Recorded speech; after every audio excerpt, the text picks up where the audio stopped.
جو انہوں نے جولائی 1946 میں کلکتہ کے آل انڈیا کانگریس کمیٹی کے اجلاس میں کیے تھے۔ نہرو نے واضح الفاظ میں کہا تھا کہ ہندوستان کے شمال میں سکھوں کے لیے ایک ایسا خطہ اور آئینی ماحول تخلیق کیا جائے گا جہاں وہ آزادی اور خود مختاری کا احساس کر سکیں۔ لیکن 15 اگست 1947 کے فوراً بعد دلی کا رویہ بدل گیا۔ سکھوں کو الگ مذہبی یا سیاسی اکائی تسلیم کرنے سے صاف انکار کر دیا۔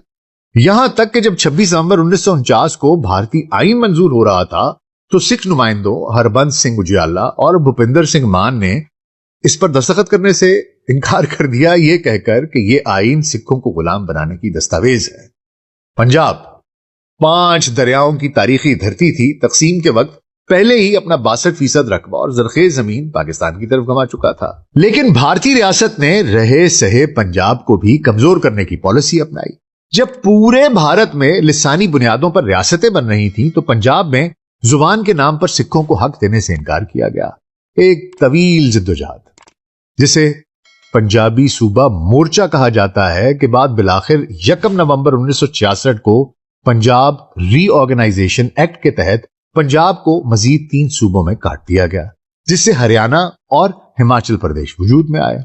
ریاستی عداوت کا سب سے بڑا ثبوت یہ تھا کہ پنجاب کا اپنا دارالحکومت چندی گڑھ زبردستی ایک یونین ٹیریٹری بنا کر مرکزی حکومت کے براہ راست کنٹرول میں دے دیا گیا۔ اس سے بھی بڑا معاشی وار پنجاب کے پانیوں پر کیا گیا۔ آرٹیکل 246 کے تحت پانی ریاست کا معاملہ ہوتا ہے، لیکن مرکز نے سکھ کسانوں کو معاشی طور پر مفلوج کرنے کے لیے 1976 کے انڈس واٹر ایڈجسٹمنٹ اور ستلج بیاس لنک SYL کینال منصوبے کے ذریعے پنجاب کے دریاؤں کا 75% سے زائد پانی زبردستی غیر زرعی اور غیر سکھ ریاستوں ہریانہ اور راجستھان کی طرف موڑ دیا، جس کا مقدمہ آج بھی عدالتوں میں لٹک رہا ہے۔ مذہبی محاذ پر سکھوں کے وجود کو مٹانے کے لیے بھارتی آئین کے آرٹیکل 25 کلوز 2B کے تحت سکھ مت کو ایک آزاد مذہب تسلیم کرنے کی بجائے قانونی طور پر انہیں ہندو دھرم کی ایک ذیلی شاخ قرار دے دیا گیا، جس کے خلاف سکھ برادری میں شدید فکری اضطراب پیدا ہوا۔ انہی مسلسل ناانصافیوں کے خلاف سکھ قیادت نے 16-17 اکتوبر 1973 کو آنندپور صاحب قرارداد آنندپور صاحب ریزولوشن منظور کی۔ یہ کوئی علیحدگی پسند دستاویز نہیں تھی، بلکہ یہ وفاق ہند کے اندر رہتے ہوئے پنجاب کے لیے حقیقی معاشی و سیاسی خود مختاری کا ایک قانونی مطالبہ تھا۔ اس میں چندی گڑھ کی پنجاب کو واپسی، پانیوں کے منصفانہ فیصلے اور مرکز کا کنٹرول صرف دفاع، خارجہ امور، کرنسی اور مواصلات تک محدود کرنے کا مطالبہ کیا گیا تھا۔ لیکن جب اکالی دل نے اس قرارداد کے حق میں 4 اپریل 1982 کو دھرم یدھ مورچہ نامی پرامن تحریک شروع کی تو مرکز میں بیٹھی وزیر اعظم اندرا گاندھی کی حکومت نے پروپیگنڈا مشینری کا استعمال کرتے ہوئے اس پرامن سیاسی احتجاج کو ملک دشمنی، غداری اور علیحدگی پسندی کا رنگ دے دیا۔ اسی سیاسی حب سے بیجا اور دلی کے تکبر کے ماحول میں ایک ایسی شخصیت ابھری جس نے سکھ قوم کو ایک نئی سمت دی، سنت جرنیل سنگھ بھنڈرانوالا۔ وہ دمدمی ٹکسال کے 14ویں سربراہ اور ایک خالص مذہبی مبلغ تھے، جنہوں نے پنجاب کے کونے کونے کا دورہ کر کے نوجوانوں کو نشے اور مغربی تہذیب کے اثرات سے نکال کر سکھ مت کے اصل اصولوں اور امرت پان کی طرف مائل کیا۔ جب انہوں نے دیکھا کہ پرامن آئینی راستے سکھوں کے لیے بند کیے جا چکے ہیں اور پولیس سکھ نوجوانوں کو نشانہ بنا رہی ہے، تب انہوں نے دلی کے سامراجی رویے کے خلاف سخت موقف اختیار کیا۔ 1982 کے آخر تک بھنڈرانوالا نے دلی کے ظلم کے خلاف مسلح دفاع کا اعلان کیا، جس کے بعد یہ تحریک حقوق کی جنگ سے بدلتی ہوئی ایک آزاد سکھ وطن خالستان کے قیام کی مسلح جدوجہد میں تبدیل ہو گئی۔ اس کے بعد آتا ہے حضور ایک تاریخ باب آپریشن بلو سٹار۔ 1 جون سے 10 جون 1984 یہ وہ 10 دن ہیں جنہوں نے جدید ہندوستان کے ماتھے پر جمہوریت کے نام پر ایک ایسا خونی کلنک لگا دیا جسے تاریخ کبھی دھو ہی نہیں سکتی۔ اندرا گاندھی نے سکھوں کے عزم کو ہمیشہ ہمیشہ کے لیے کچل ڈالنے کی کوشش کی اور اس لیے آپریشن بلو سٹار کا حکم دیا، جس کی کمان لیفٹیننٹ جنرل KS برار کو سونپی گئی۔ سکھ تحریک کو بدنام کرنے اور اس قتل عام پر پردہ ڈالنے کے لیے آپریشن شروع ہونے سے پہلے 2 جون 1984 کو پورے پنجاب میں مکمل میڈیا بلیک آؤٹ کر دیا گیا۔ تمام غیر ملکی صحافیوں کو ریاست سے نکال دیا گیا، ریل اور بس سروس معطل کر دی گئی اور فون لائنیں کاٹ دی گئیں۔ حکومت کا سرکاری بیانیہ یہ تھا وہ صرف گولڈن ٹیمپل ہرمندر صاحب کمپلیکس کے اندر موجود عسکریت پسندوں کو نکالنے جا رہے ہیں۔ لیکن اس آپریشن کا وقت جان بوجھ کر 3 جون چنا گیا، جو سکھوں کے 5ویں گرو ارجن دیو سنگھ کا ان کا شہیدی پرب ہے، یوم شہادت ہے۔ اس مذہبی تہوار کے موقع پر پورے پنجاب سے ہزاروں معصوم زائرین، جن میں خواتین، بوڑھے اور معصوم بچے شامل تھے، دربار صاحب کے اندر جمع تھے۔ 5 جون کی رات کو بھارتی فوج نے پوتر احاطے میں ٹینک اور بختر بند گاڑیاں داخل کر دی۔ جب فوج کو بھنڈراوالا کے ساتھیوں اور جنرل شبیگ سنگھ کی جنگی حکمت عملی کی وجہ سے شدید مزاحمت کا سامنا کرنا پڑا اور ان کے درجنوں کمانڈوز مارے گئے، تو جھنجھلاہٹ میں آ کر 6 جون کی صبح یہ وجنتا ٹینکس وہ اس احاطے میں داخل کیے گئے، اور اس سے سکھوں کے سب سے مقدس سیاسی مرکز اکال تخت پر گولہ باری شروع کر دی گئی، جس سے وہ تاریخی عمارت ملبے کا ڈھیر بن گئی۔ اس خونی کارروائی میں سکھوں کی تاریخ کا سب سے بڑا علمی نقصان بھی کیا گیا۔ سکھ ریفرنس لائبریری کو، جس میں گرو صاحبان کے اپنے ہاتھوں سے لکھے ہوئے قدیم نسخے موجود تھے، جان بوجھ کر آگ لگا دی گئی۔ 6 جون 1984 کو سنت جرنیل سنگھ بھنڈراوالا شہید ہو گئے۔ سرکاری ریکارڈ وائٹ پیپر کے مطابق اس آپریشن میں صرف 492 لوگ مارے گئے، لیکن بین الاقوامی انسانی حقوق کی تنظیموں اور عینی شاہدین کے مطابق اس ہولناک آپریشن میں 5000 سے زائد بے گناہ سکھ زائرین کو لائنوں میں کھڑا کر کے ان کے ہاتھ پگڑیوں سے باندھ کر انہیں گولیاں ماری گئیں، یہاں تک کہ پیاس سے تڑپتے بچوں کو پانی تک نہ دیا گیا۔ اس ہولناک قتل عام اور اپنے مقدس ترین مقام کی بے حرمتی نے دنیا بھر کے سکھوں کے دلوں میں وہ زخم لگایا جس کا بدلہ لینا سکھ روایت کا حصہ تھا۔ ٹھیک 5 ماہ بعد 31 اکتوبر 1984 کو صبح 9:20 پر نئی دلی میں وزیر اعظم کی سرکاری رہائش گاہ کے باغ میں اندرا گاندھی کے اپنے 2 وفادار سکھ باڈی گارڈز ستونت سنگھ اور بینت سنگھ، انہوں نے سروس ویپن سے 33 گولیاں مار کر اندرا گاندھی کو ہلاک کر دیا۔ اندرا گاندھی کے قتل کے بعد بھارتی ریاست کا وہ بھیانک چہرہ سامنے آیا جس نے ہٹلر کے دور کی یاد تازہ کر دی۔ 1 نومبر سے 4 نومبر 1984 کے درمیان دلی کی سڑکوں پر سکھوں کی باقاعدہ نسل کشی، سکھ پروگرام شروع ہوئی۔ کانگریس کے مرکزی رہنماؤں جیسے HKL بھگت، جگدیش ٹائٹلر اور سجن کمار نے ووٹر لسٹوں کا استعمال کرتے ہوئے سکھوں کے گھروں اور دکانوں کی نشاندہی کی۔ ہندو انتہا پسندوں کے ہجوم کو سرکاری بسوں میں لایا گیا، انہیں لوہے کی راڈیں اور کیمیکلز فراہم کیے گئے۔ سکھ مردوں کو ان کی ماؤں اور بہنوں کے سامنے گھسیٹ کر نکالا گیا، ان کے گلوں میں مٹی کا تیل اور جلتے ہوئے ٹائر ڈال کر انہیں زندہ جلا دیا گیا۔ سرکاری ناناوتی کمیشن جو ہے اس کی رپورٹ کے مطابق صرف دلی میں 2733 سکھ مارے گئے، جبکہ آزاد دستاویزات جو ہیں، دستاویزی ریکارڈز ہیں، ان کے مطابق پورے بھارت میں 10,000 سے زائد سکھوں کو وحشیانہ طور پر قتل کیا گیا۔ اس دوران دلی پولیس اور سیکیورٹی ادارے یا تو خاموش تماشائی بنے رہے یا پھر قاتلوں کی مدد کرتے رہے، سرپرستی کرتے رہے، اور انہی کی ایما پر یہ سب کچھ ہو رہا تھا۔ جو پیچھے بیٹھے تھے بڑے لوگ، سیاسی لوگ۔ نومبر 1984 کے اس ریاستی قتل عام نے پنجاب کے ہر سکھ نوجوان کو یہ پیغام دے دیا کہ دلی کے اس نظام میں عدالت، قانون اور جمہوریت ان کے لیے نہیں ہے، اور اس واقعے نے خالستان کی مسلح تحریک کو پنجاب کے گھر گھر تک پہنچا دیا۔ ٹاڈا، ایک ایسا ایکٹ جو نوجوانوں کو، پنجابیوں کو مار گیا۔ دراصل حضور 1980 کی دہائی کے آخری سالوں اور 1990 کی دہائی کے مڈ تک پنجاب کو مکمل طور پر ایک پولیس اسٹیٹ میں تبدیل کر دیا گیا تھا۔ دلی کی مرکزی حکومت نے پنجاب میں عسکریت پسندی کو کچلنے کے لیے سو کالڈ عسکریت پسندی کو کچلنے کے نام پر TADA, terrorism and disruptive activities prevention act, اس جیسے کٹھور اور کالے قوانین نافذ کیے۔ اس قانون نے پنجاب پولیس اور نیم فوجی دستوں کو وہ لامحدود اختیارات دے دیے جو کسی بھی مہذب معاشرے میں سوچے بھی نہیں جا سکتے۔ پولیس کو یہ اجازت مل گئی کہ وہ محض شک کی بنیاد پر کسی کو بھی اٹھا سکتی ہے اور بغیر کسی عدالتی ٹرائل یا چارج شیٹ کے اسے مہینوں غائب رکھ سکتی ہے۔ اس دور میں پنجاب پولیس کے سربراہ جو تھے وہ KPS گل تھے، جنہیں دلی کی طرف سے کھلی چھوٹ ملی ہوئی تھی۔ کہا جاتا ہے کہ ایک کرپٹ بندہ تھا اور اس کو بھیجا ہی اس لیے گیا تھا کہ وہ جا کر یہاں پر 2 نمبر کام کرے، ایک نسل کشی کرے۔ پنجاب کے دیہاتوں میں روزانہ رات کو سرچ آپریشنز کے نام پر چھاپے مارے جاتے. ہر وہ نوجوان جس نے روایتی پگڑی پہنی ہوتی یا داڑھی رکھی ہوتی وہ پولیس کا ترنوالا بن جاتا. انہیں گھروں سے، کھیتوں سے یا کالجوں سے زبردستی اٹھا کر خفیہ ٹارچر سیلز میں منتقل کر دیا جاتا. ان ٹارچر سیلز میں ان نوجوانوں پر وہ بدترین تشدد کیا جاتا جسے سن کر انسانیت شرما جائے. ان کے ناخن اکھاڑے جاتے، انہیں تب تک مارا جاتا جب تک ہڈیاں نہ ٹوٹ جائیں، اور جب وہ مزید تشدد کی تاب لانے کے قابل نہ رہتے، دم توڑ دیتے، یا جب پولیس کو لگتا کہ ان سے کوئی معلومات اب اور نہیں مل سکتی تو انہیں رات کے اندھیرے میں سنسان جگہوں پر لے جا کر گولی مار دی جاتی اور اسے پولیس مقابلہ انکاؤنٹر کا نام دے دیا جاتا. سب سے ہولناک بات یہ تھی کہ ان لاشوں کا کوئی ریکارڈ نہیں رکھا جاتا تھا. ثبوتوں کو ہمیشہ کے لیے مٹانے کی خاطر ان نوجوانوں کی لاشوں کو لاوارث اور نامعلوم قرار دے کر بلدیاتی شمشان گھاٹوں میں زبردستی جلا دیا جاتا، یا پھر ان کے پاؤں میں بھاری پتھر باندھ کر ستلج اور بیاس جیسے دریاؤں اور نہروں میں پھینک دیا جاتا. پنجاب کا کوئی ایسا گاؤں نہیں تھا جہاں سے نوجوان لاپتہ نہ ہوئے ہوں.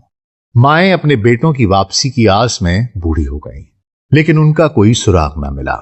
یہ جدید تاریخ کا سب سے منظم اور بڑا ریاستی کور اپ تھا. اچھا حضور، جب پورے پنجاب پر موت کا سکوت طاری تھا، عدالتیں خاموش تھیں اور میڈیا حکومتی بیانیے کو سچ دکھا رہا تھا، تب اس گہرے اندھیرے میں ایک شخص سچ کا چراغ لے کر کھڑا ہوا. اس کا نام تھا جسونت سنگھ کھالڑا. وہ کوئی سیاستدان یا عسکریت پسند نہیں تھا، بلکہ امرتسر میں امرتسر کوآپریٹو بینک کا ایک عام سا ڈائریکٹر اور انسانی حقوق کا کارکن تھا. ان کی اس مہم کا آغاز تب ہوا جب ان کے قریبی دوست کے وکیل باپ کو پولیس نے اٹھا لیا اور بعد میں پتا چلا کہ انہیں مار کر کسی شمشان گھاٹ میں جلا دیا گیا ہے. کھالڑا صاحب نے فیصلہ کیا کہ وہ اس سچ کی تہہ تک جائیں گے. انہوں نے اپنی جان کی پرواہ نہ کرتے ہوئے پنجاب کے مختلف اضلاع، بالخصوص امرتسر، ترن تارن اور مجیٹھا کے بلدیاتی شمشان گھاٹوں کے سرکاری رجسٹر اور لکڑیوں کی خریداری کے ریکارڈز کو کھنگالنا شروع کیا. جو حقائق انہوں نے جمع کیے اس نے پوری دنیا کے ضمیر کو جھنجھوڑ کر رکھ دیا. انہوں نے صرف ضلع امرتسر کے 3 شمشان گھاٹوں سے 2000 سے زائد ایسے سکھ نوجوانوں کی لاشوں کا باقاعدہ دستاویزی ریکارڈ حاصل کر لیا جنہیں پولیس نے اٹھایا تھا، تشدد کر کے مارا اور پھر لاوارث کہہ کر ان کی آخری رسومات خود ہی ادا کرنی. کھالڑا صاحب کی تحقیقات کے مطابق پورے پنجاب میں اس طرح غائب کیے گئے نوجوانوں کی تعداد 25,000 سے زیادہ تھی.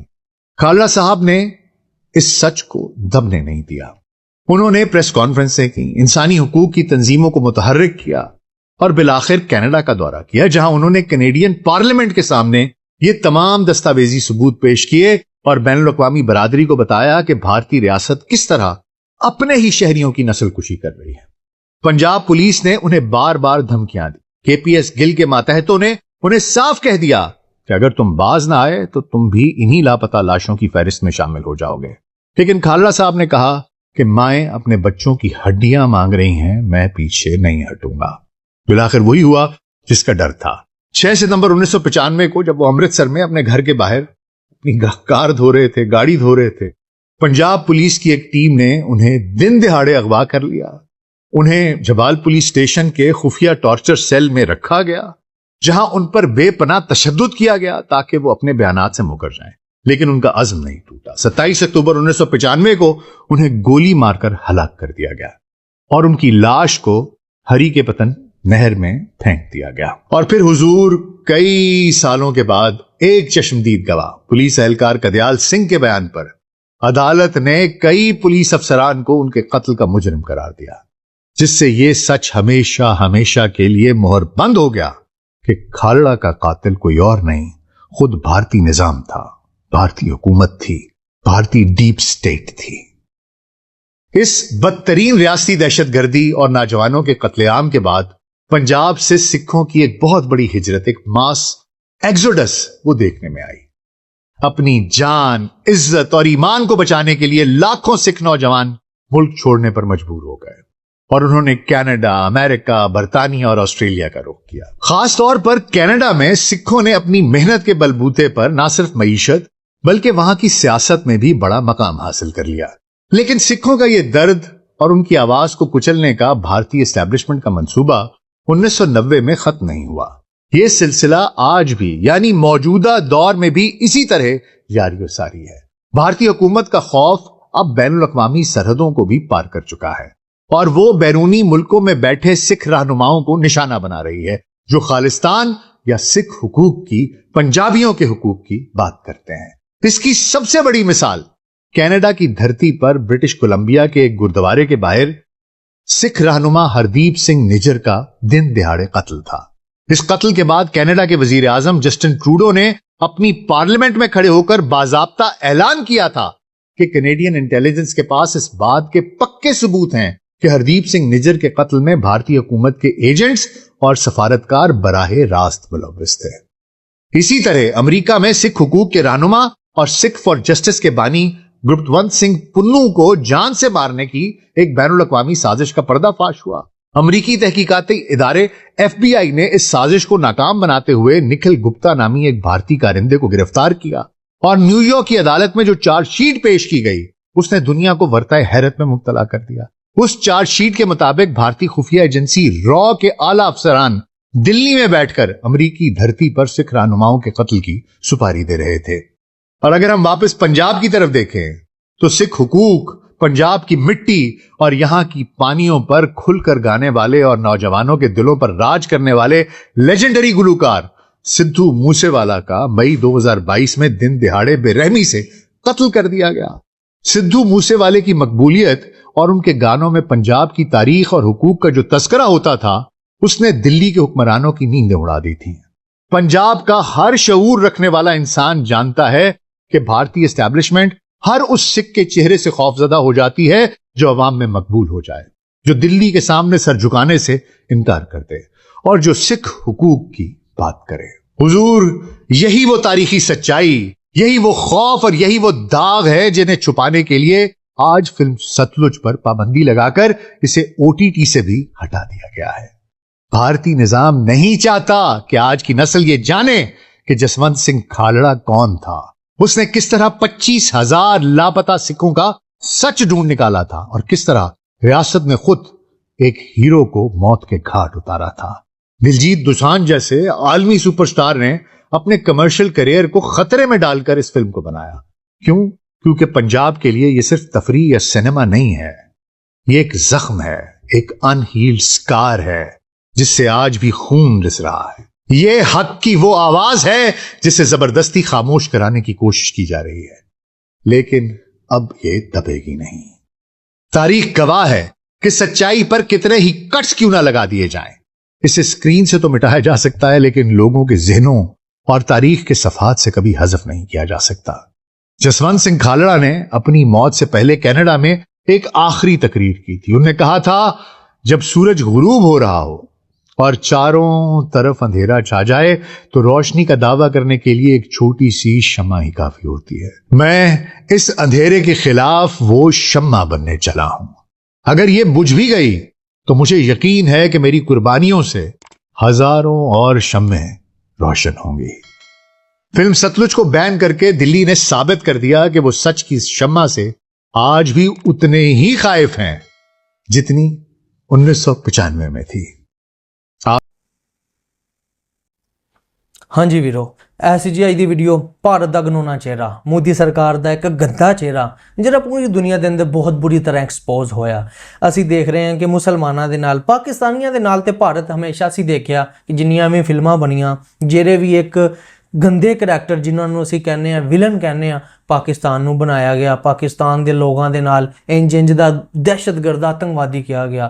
تے پنجاب دے جڑے لوگ نے، بھارتی میڈیا، بھارتی سرکار اس ٹائم تے سکھاں سرداراں نو دہشت گرد کہہ رہی ہے، آتنکوادی کہہ رہی ہے. دلجیت دوسانجھ دی ستلج فلم نے ہر بندے نو ہلا کے رکھ دیتا. چردے پنجاب دے اندر، لہندے پنجاب دے اندر یا پنجابی نو سمجھن والے لوگ جڑے نے یا جڑے خالستان دی سپورٹ کردے نے، ہر بندے نے بڑی چرچا کیتی. تے اسی دیکھ رہے ہیں کہ 47 تو بعد، پارٹیشن تو بعد پاکستان آزاد ہویا ਪਾਕਿਸਤਾਨ ਨੂੰ ਆਪਣਾ ਮੁਲਕ ਮਿਲਿਆ, ਫਿਰ ਬੰਗਲਾਦੇਸ਼ ਵੀ ਆਜ਼ਾਦ ਹੋਇਆ, ਲੇਕਿਨ ਭਾਰਤ ਦੇ ਅੰਦਰ ਰਹਿਣ ਵਾਲੇ ਜਿਹੜੇ ਲੋਕ ਨੇ ਉਹ ਆਜ਼ਾਦ ਨਹੀਂ ਹੋਏ। ਉੱਥੋਂ ਦੇ ਰਹਿਣ ਵਾਲੇ ਮੁਸਲਮਾਨ ਉਹ ਆਜ਼ਾਦ ਨਹੀਂ ਹੋਏ।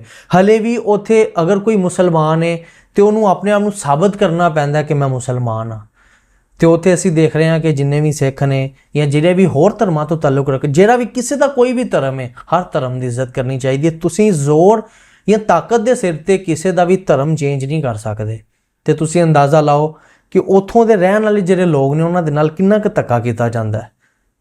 ਤੇ ਭਾਰਤੀ ਸਰਕਾਰ ਦਾ ਗੰਦਾ ਚਿਹਰਾ ਬਹੁਤ ਬੁਰੀ ਤਰ੍ਹਾਂ ਪੂਰੀ ਦੁਨੀਆ ਦੇ ਅੰਦਰ ਐਕਸਪੋਜ਼ ਹੋਇਆ। ਦੁਨੀਆ ਬਹੁਤ ਦੂਰ ਨਿਕਲ ਗਈ ਹੈ, ਬੜੀ ਤਰੱਕੀ ਕਰ ਲਈ ਹੈ, ਲੇਕਿਨ ਭਾਰਤ ਸਰਕਾਰ, ਭਾਰਤੀ ਮੀਡੀਆ, ਉੱਥੋਂ ਦੇ ਬਹਿਣ ਵਾਲੇ ਲੋਕ ਨੇ ਜਿਹੜੇ ਲਾਸਟ ਟਾਈਮ ਜਦੋਂ ਪਾਕਿਸਤਾਨ ਦੇ ਨਾਲ ਵਾਰ ਹੋਈ, ਸਟ੍ਰਾਈਕ ਹੋਈ, ਤੇ ਸਾਨੂੰ ਇਹੀ ਲੱਗ ਰਿਹਾ ਸੀ ਕਿ ਭਾਰਤ ਨੇ ਕਬਜ਼ਾ ਕਰ ਲਿਆ। ਜਦੋਂ ਉਹਨਾਂ ਦਾ ਅਸੀਂ ਮੀਡੀਆ ਚੈਨਲ ਦੇਖਦੇ ਸੀ ਤੇ ਇੰਝ ਹੀ ਲੱਗ ਰਿਹਾ ਸੀ ਕਿ ਜੀ ਉਹਨਾਂ ਨੇ ਆਣ ਕੇ ਪੰਜਾਬ ਦੇ ਅੰਦਰ ਜਾਂ ਲਾਹੌਰ ਦੇ ਅੰਦਰ ਆਣ ਕੇ ਇਸਲਾਮਾਬਾਦ ਦੇ ਅੰਦਰ ਨਾਸ਼ਤਾ ਵੀ ਕਰ ਲਿਆ।